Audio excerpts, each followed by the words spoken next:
All right, guys. So now we have three auth endpoints. We have a register endpoint, a login endpoint, and a refresh token endpoint. The last one we're going to create is the logout endpoint. And I mean, obviously, you know what logging out does in general, but as far as our auth scheme goes, what logging out does is it just invalidates the access and refresh tokens. So if the user tries to use those after logging out, it won't work. It'll throw an error, and they'll have to log in again in order to get that to work. So let's get to it. If you go to your auth routes file, just create a new route, just like we've done in the past. This one's going to be a delete route because, again, we're deleting the token essentially.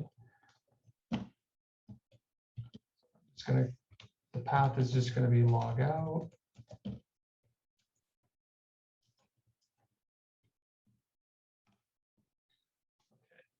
So in the body, we're just going to be asking for the refresh token, just like we did in the refresh token endpoint. We'll check the refresh token if they actually passed us a refresh token, if it even exists. And if not, we'll just return a status of 4.1, which is unauthorized. And the message will say something like, there was a problem logging out. Refresh token is required. Now we could ask for the trainer ID, the user ID, and just invalidate all the tokens for that user. The problem is we don't want to give anyone access to do that. So that's why we ask for the refresh token, because theoretically only the authorized user is going to have access to that token. So again, this time we're going to be verifying the refresh token just like we did in the refresh token endpoint. And if all goes well, this error object will be null. So check that. If it's not null, then we can return a status 403, which means forbidden. The message will say, well, you know what? Up here, I just noticed I put a semicolon instead of a comma. That would cause an error.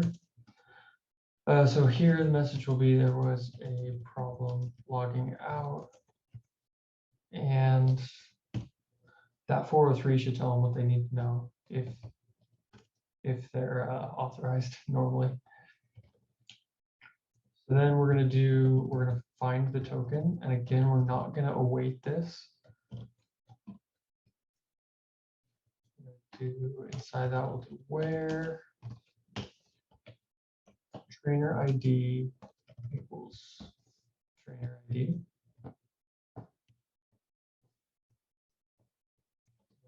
Then, so that's going to return a list of tokens, an array of tokens. So we'll say inside that, first check if the token's length is 0, because if the tokens array is empty, that means there's no tokens available for this trainer, which means they're pretty much logged out already. They don't have a valid token. So in that case, we're just going to return a success response, because I mean, they accomplished what they needed to. They have no more valid tokens. Successfully logged out. Okay. And then if the opposite is true, if we did find tokens for that user, we need to figure out which token to delete.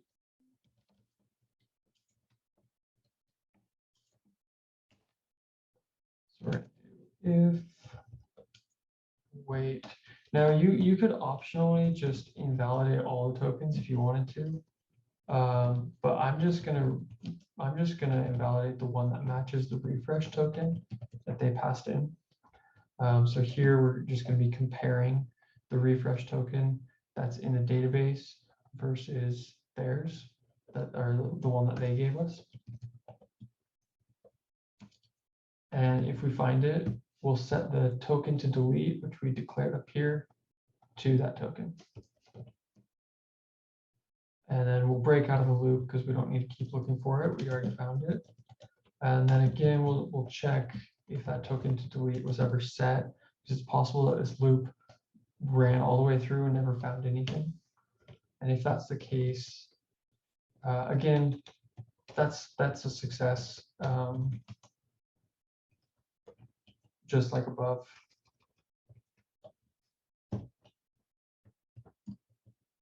So we'll say, you know, just copy this.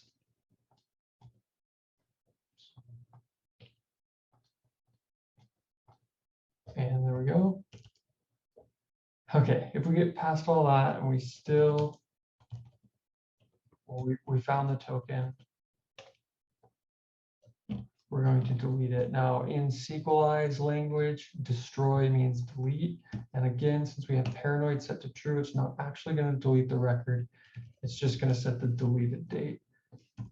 And SQLize knows when the deleted date is set, pretend or just act like it's been deleted. But the data will still be there if we ever need access to it. So we'll just destroy the token where the ID equals the ID of token to delete. And then as long as that is successful, let's see, we'll just return a success.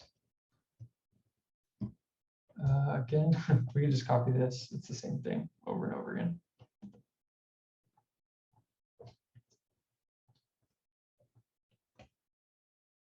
And that's all there is to it.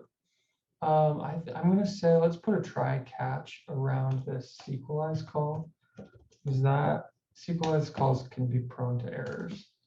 So yeah, let's do that. So if there's an error, we'll just send 500 status, and we'll say, let's see, what did we say up here? There was a problem logging out.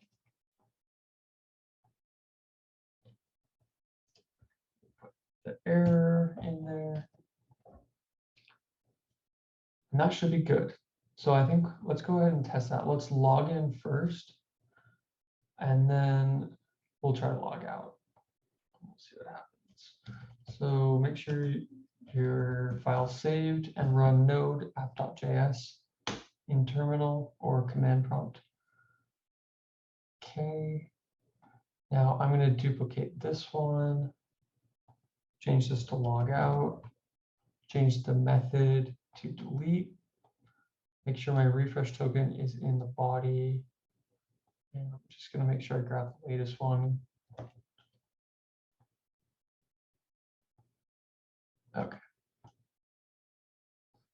All right, let's go ahead. Oh, actually, you know what? Yeah, let's log in first. Log in, grab the refresh token, copy it, paste it into the body of the delete or the logout endpoint, send, and you have successfully logged out. Perfect.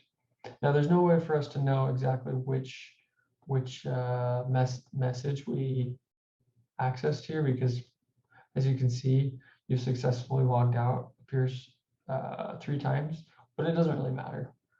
As long as we know that our logic is good here, we're good. Okay, so that's it for the endpoints. Now, the last thing we're going to do, and I think we'll just go ahead and do it in this video, is add that authentication to our actual Pokemon endpoints. So what we'll do is go into the app.js file, and we'll type at the top of the file require.end And .env just imports our properties from our .env file. So specifically, we're looking for these. And so that's what that's going to do. And then we're going to want to put, if we go to the Pokemon file, Pokemon route file, we'll just get the middleware. And you know what? I'm going to combine these two. So models can just go straight here since they're both coming from nvars. And then right before models, I'm also going to add middleware. And then we can add, so on the route itself, I'm going to collapse all these so it's easier to see. So these are our, if you remember, these are our Pokemon routes. So right after the path, we're going to add a second or a third parameter here to middleware.auth.authenticate token. Now you may remember, I'm just going to copy and paste this in each of these. You may remember we made a middleware function in auth.js middleware called authenticate token. So what's going to happen is when someone hits one of these endpoints, first it's going to run this function and it's going to check the token. We can see access token secret and make sure they're authorized. If they're not, it'll throw one of these errors and they won't be able to get the data from the Pokemon, or they won't be able to catch or release a Pokemon. If it is successful, it'll return next, which just passes it through to the next part of the process, which is this function for getting Pokemon, and it'll give them the data or that they want or do what they want it to do.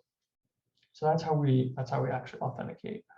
I think that should be good. Let's go ahead and save that and run it again and see what happens. So if we just go ahead, let's just try to hit the Pokemon endpoint. And you should see this message, unauthorized. And that's because we don't have any authorization tokens. What you can do in Postman is you can go to this auth tab and go to bearer token. And in here, this is where you're going to put your access token. So first, make sure to log in, grab the access token, and put it right in there. Now, alternatively, what we can do is go to headers. And actually, if you look at this, there's 7 hidden headers. One of those is this authorization header. So the key is authorization, and the value is bearer space, and then your token. If you didn't put it in here, you could just start typing authorization in there and do it that way. But I think in Postman, at least, it's just easier to do it this way. So that's how we're going to do it. And go ahead and hit send. And there you go. That's your data right there. So you can try it with some other endpoints. If we do the catch Pokemon one, you'll get unauthorized. But then if you just, I think we should just be able to go to auth, go to bearer token, and there it is already for us since we already put it in before. And there we go. Gary Oak caught Charmander. Now here's the problem. We are not Gary Oak, so we shouldn't be able to catch Pokemon for Gary Oak. We should only be able to catch Pokemon for ourselves. So we're going to add some extra logic into these catch and release endpoints to account for that.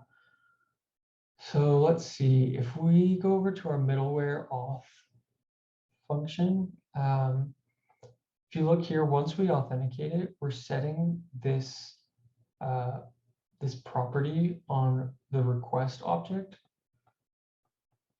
So this trainer property as the trainer object. So we can even just access that object in here as well through this request object.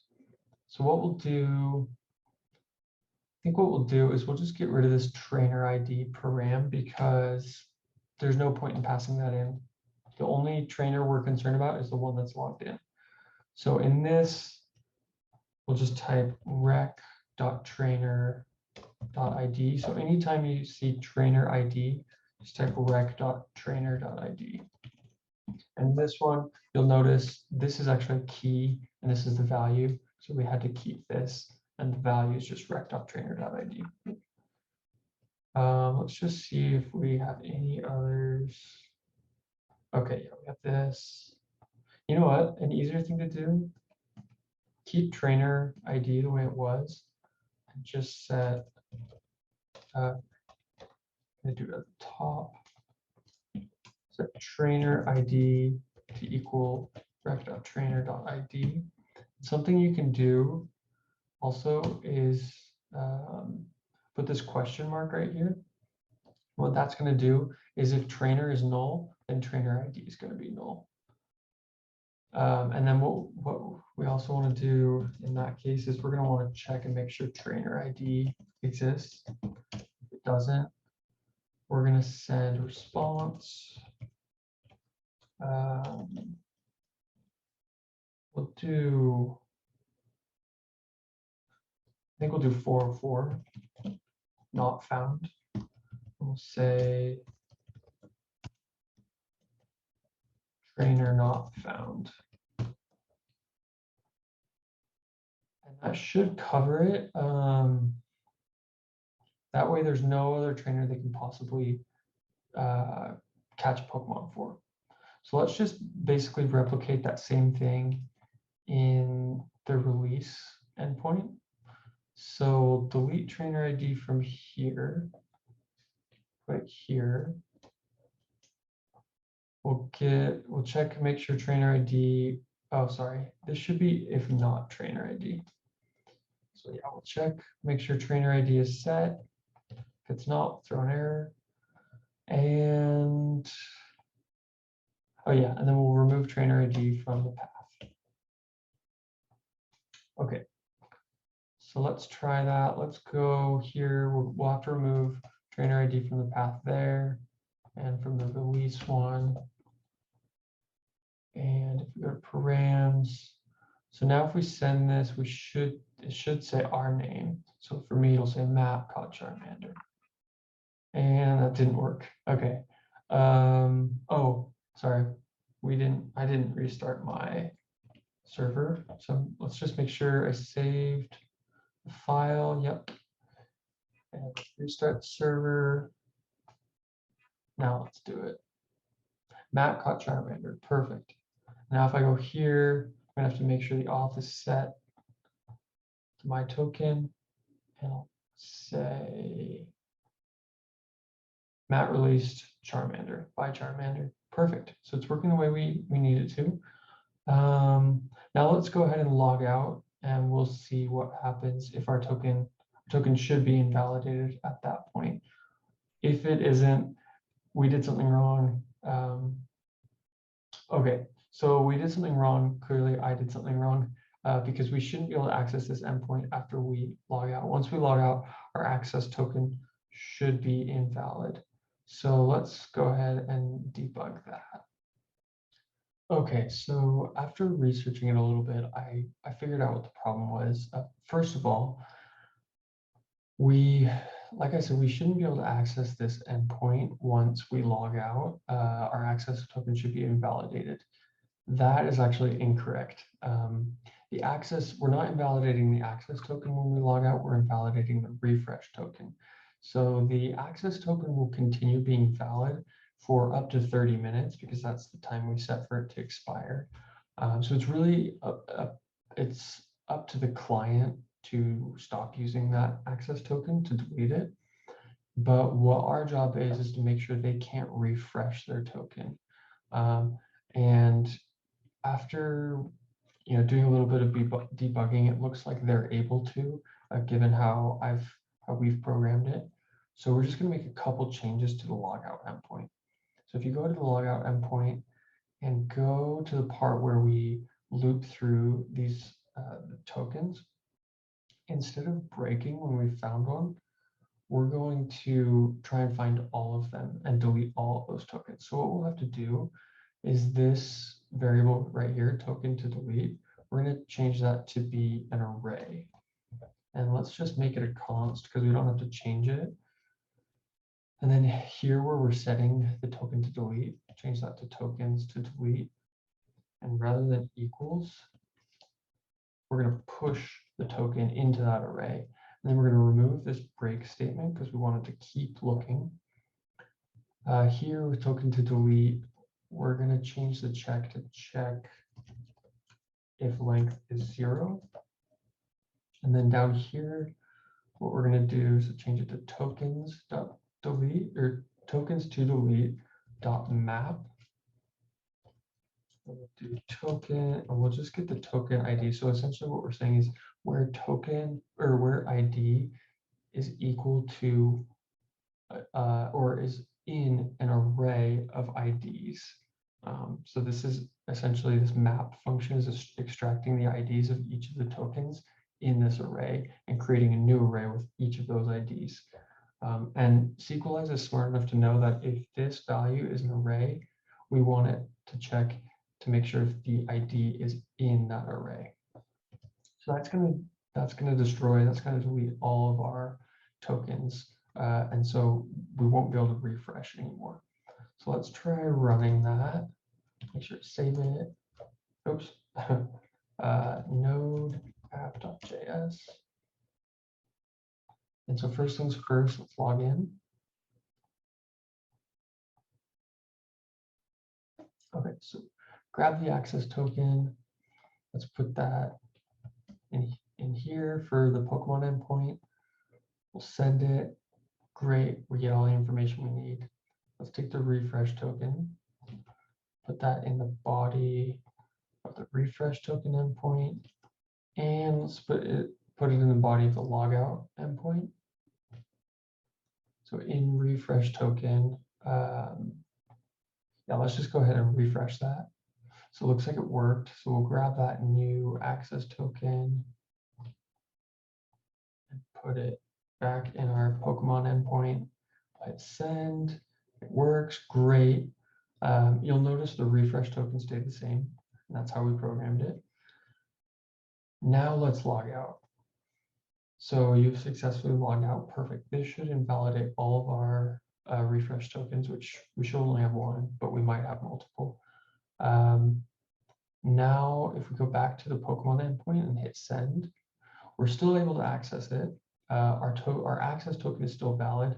It will expire in 30 minutes, and that's fine. That's a short enough time that it should be safe. If we go back to the refresh token endpoint and hit refresh, we should get this. There was a problem refreshing your access token because it's not valid. The refresh token is not valid. So that should be all we need to do with authentication. There are some other things you can do if you want to make it so that when you log out, it immediately invalidates that access token.